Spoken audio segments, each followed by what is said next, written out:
Bienvenue sur Africa 24 pour cette nouvelle édition du 12-15. Au sommaire, conférence de mise en état consacrée à la préparation du procès du président kényan Uhuru Kenyatta à la Cour pénale internationale de La Haye. Il est accusé, nous vous le rappelons, de crimes contre l'humanité commis après les élections de 2007. L'avocat du chef d'État a demandé à la Cour de déclarer son client innocent face au manque évident de preuves concrètes. La recherche scientifique, un défi majeur en Afrique à l'heure où l'épidémie d'Ebola peine à être contenue. C'est ce que nous verrons dans ce journal. Et puis, focus à la fin de cette édition sur une des 3 langues officielles Rwanda que les autorités envisagent d'intégrer dans les programmes scolaires nationaux dès la maternelle. Il s'agit du Kinyarwanda. Le président du Kenya, Uhuru Kenyatta, s'est présenté en personne ce mercredi devant la Cour pénale internationale de La Haye pour une conférence de mise en état consacrée à la préparation de son procès et qui peine à démarrer. Un chef d'État en exercice dans le box des accusés à la CPI. C'est une première qu'Africa 24 vient de vous faire suivre en direct de La Haye. La procureure Fatou Bensouda, présente à l'ouverture de l'audience, a de nouveau demandé au Kenya de coopérer. Écoutez-la. J'aimerais vous présenter 2 arguments, l'un étant beaucoup plus long que l'autre. Alors pour ce qui est de l'argument le plus bref, voilà ce que j'aimerais vous dire. Il n'y a pas de voie médiane. Soit, Madame la Présidente, vous refusez un ajournement supplémentaire et par conséquent vous demandez au procureur de retirer ses charges, ou alors vous autorisez un ajournement sine die sous réserve de conditions, la condition étant que le gouvernement du Kenya respecte tous ses devoirs. Toute autre solution, toute autre voie ne sera absolument pas inefficace, car, comme Monsieur le juge Anderson l'a dit à juste titre, il s'agit de trouver un juste équilibre et la balance de la justice doit peser d'un côté ou de l'autre. Et c'est l'un des avocats du président Uhuru Kenyatta qui a clos cette conférence. Selon lui, l'accusation ne dispose d'aucun élément de preuve pouvant accuser son client d'une quelconque responsabilité dans les violences post-électorales de 2007. Il a ainsi demandé à la Cour, je cite, de tirer un trait sur cette affaire et de déclarer son client innocent. La MINUSMA a rendu hommage ce mardi aux 9 casques bleus nigériens qui ont perdu la vie vendredi 3 octobre lors d'une attaque dans le nord du Mali. Après la cérémonie qui a eu lieu au siège de la mission des Nations Unies à Bamako, les 9 cercueils ont été embarqués à l'aéroport en direction de leur pays, le Niger. Et l'attaque dont ont été victimes les casques bleus nigériens a été revendiquée par un proche du Moujao, le mouvement pour l'unicité et le djihad en Afrique de l'Ouest. Face à ce drame, le Premier ministre malien Moussa Mara déplore le manque de réactivité des forces de maintien de la paix sur les territoires maliens et appelle les forces alliées à être plus offensives contre les terroristes. Un appel qui intervient alors que les négociations de paix entre le pouvoir malien et les rebelles à Alger se poursuivent toujours. Ibrahim Ndiaye.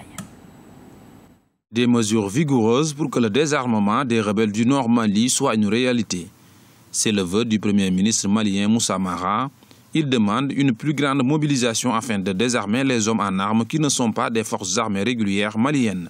Un résultat qui devrait être obtenu grâce au processus de paix en cours. Autre priorité des autorités de Bamako, la question de l'intégrité territoriale du Mali, qui doit rester, selon le Premier ministre, un et indivisible. Nous, justement, on déconstruit d'abord ce postulat. L'Azawad ne correspond pas à une entité. Aujourd'hui, le nord de notre pays accueille 3 régions.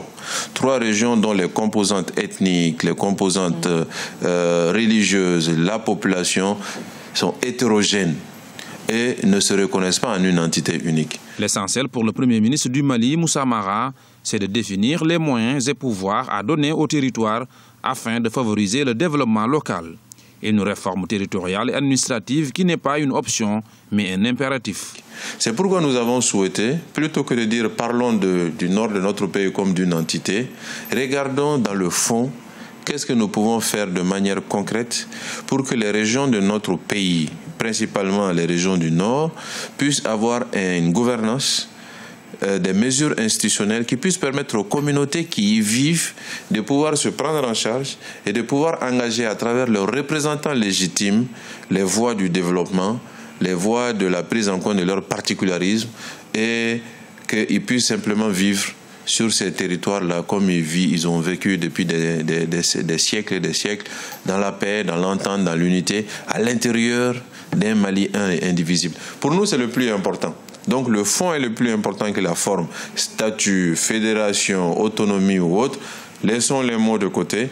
Définition, qu'est-ce qu'il faut donner comme pouvoir, comme moyen, comme ressources aux territoires, aux communautés, pour pouvoir prendre en charge l'essentiel de leur développement. C'est de ça dont il s'agit et c'est ce qui fonde un peu l'offre de paix que le gouvernement a formulée aux médiateurs dans le cadre du processus d'Alger. L'attaque de ce vendredi 3 octobre qui a provoqué la mort de 9 soldats de la MINUSMA, tous des Nigériens, montre plus que jamais que le combat contre les groupes armés est loin d'être gagné.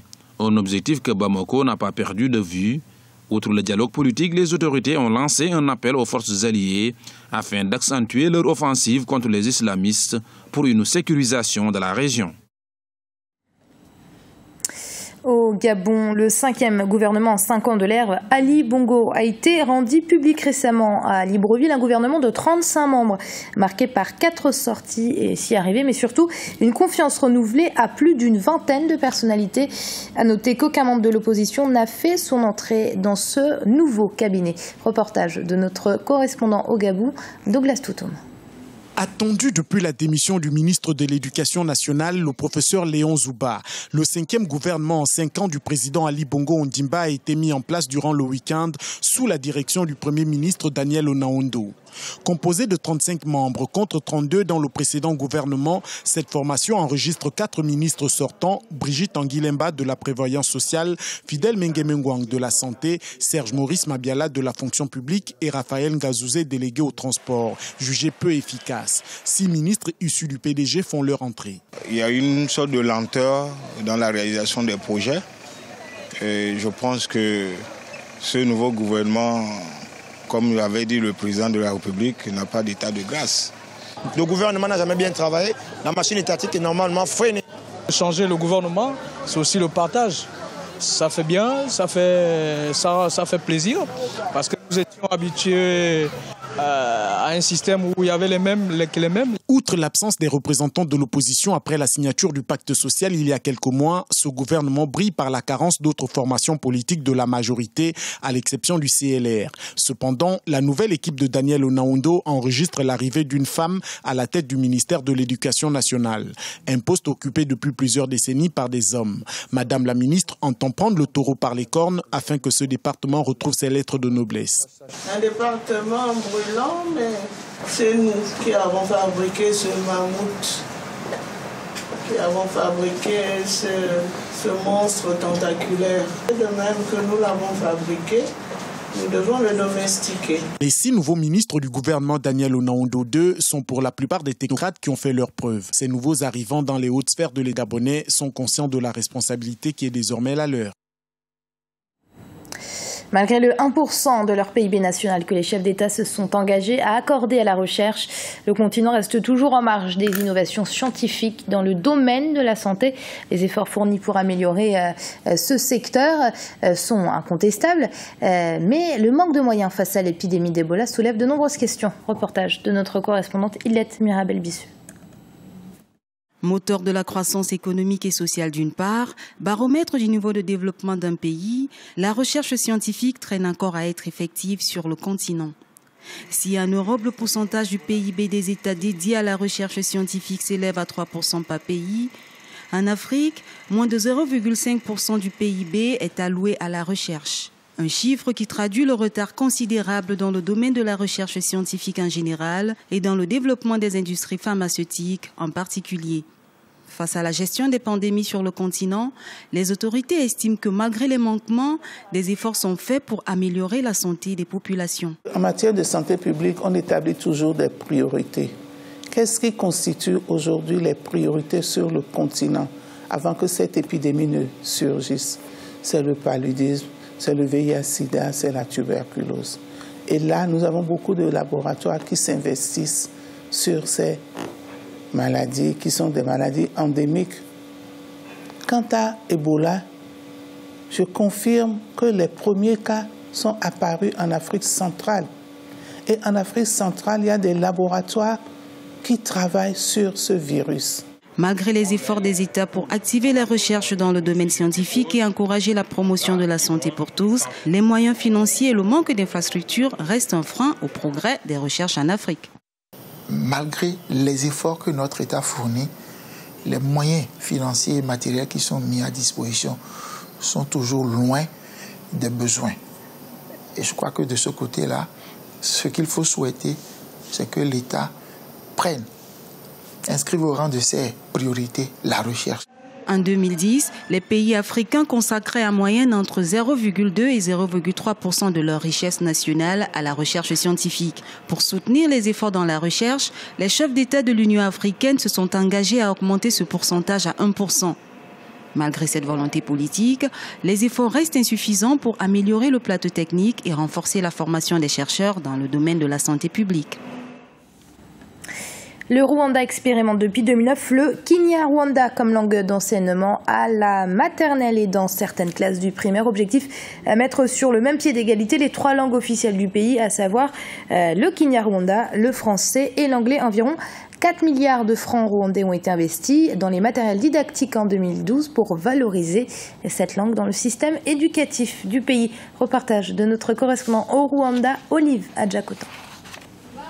Valoriser le Kinyarwanda au même titre que le français et l'anglais, c'est l'ambition des autorités en charge de l'éducation au Rwanda. Depuis près de 5 ans, le Kinyarwanda fait office de langue d'enseignement à la maternelle et dans les 3 premières classes du primaire dans le pays. Nous sommes ici à Kigali, dans l'école primaire à Paper, un établissement fréquenté par près de 700 élèves. À la veille des examens de fin d'année, l'heure est à la révision d'une leçon de géographie dans cette classe de 3e primaire. Une révision qui se déroule dans la langue maternelle des apprenants.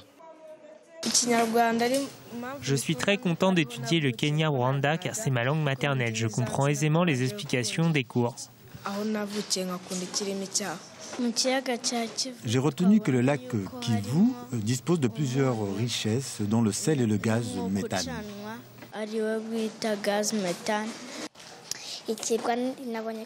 La révision du jour m'a permis de comprendre que le lac Kivu est une étendue d'eau qui ne coule pas et se situe entre le Rwanda et la République démocratique du Congo. En 2009, le pays disposait d'une vingtaine d'ouvrages didactiques en Kinyarwanda. Aujourd'hui, plus de 200 différents livres sont destinés à l'enseignement de la dite langue. Les autorités ont aussi intensifié la formation des enseignants pour une éducation de qualité. Mais en milieu urbain, le Kinyarwanda est confronté à certaines difficultés. Il y a beaucoup de mots en Kinyarwanda qu'on n'a pas utilisés à la maison avec les enfants. Bon, pour expliquer, par exemple, il y a les mots comme inhara, il y a aussi inhoko. Ce sont les noms difficiles qu'on utilise dans les lieux. Le gouvernement rwandais a consacré entre 2000 et 2007 environ 20% du budget annuel à l'éducation. L'accès à l'éducation est estimé à ce jour à près de 96% au pays des 1000 collines. En 2012, les autorités ont investi près de 4 milliards de francs rwandais dans les matériels scolaires pour donner plus de visibilité au Kinyarwanda. Et c'est la fin de ce journal. Merci de l'avoir suivi. Restez dans un instant une nouvelle édition du 12-15 sur Africa 24.